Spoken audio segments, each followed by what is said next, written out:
Today's cannabinoid profile is on cannabidiol. Cannabidiol, or CBD for short, is the second most prominent compound found in the cannabis plant. A lot of the medical benefits of cannabis that are attributed to THC or other cannabinoids are actually due to the CBD content of the cannabis. It has very strong anti-inflammatory properties.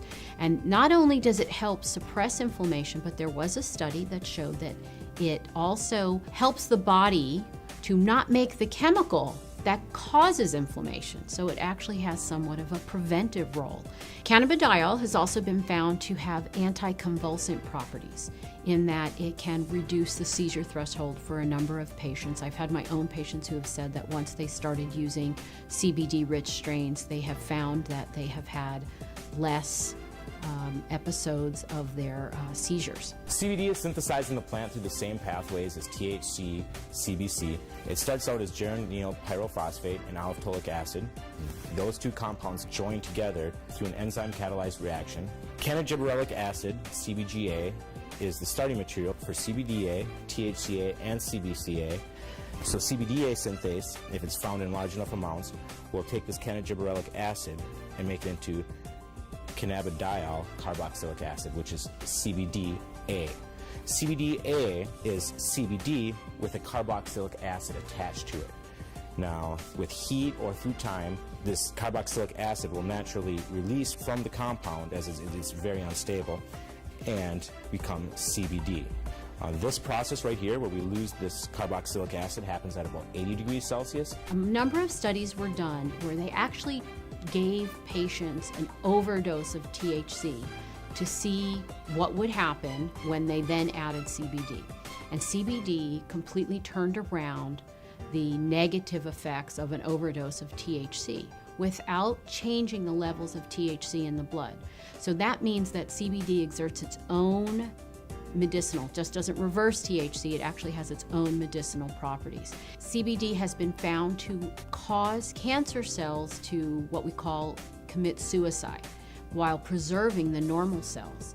And what appears to happen is it appears to bind to the receptors on the cancer cells, which then induce the cancer cell to kill itself.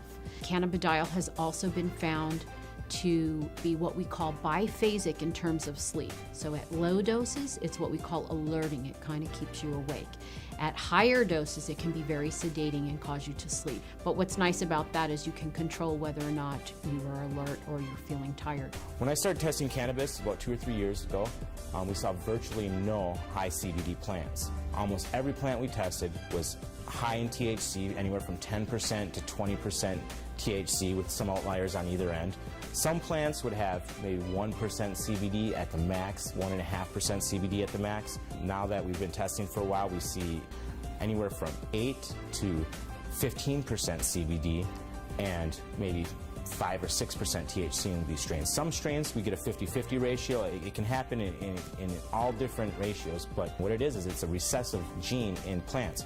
So we have breeders have to actively go and try and breed this back into these plants and find these high THC plants that might have that high CBD gene locked away and breed them together and see what they find. And really the only way you can know if it's high CBDA is testing. With testing and growers or breeders having access to that knowledge base, we see them coming back and reversing some of the trends of the last 30, 40, 50 years and breeding the CBD back into the plants. Now, there have been a number of studies that have looked at cannabidiol, CBD, exerting a protective property to damaged neurons.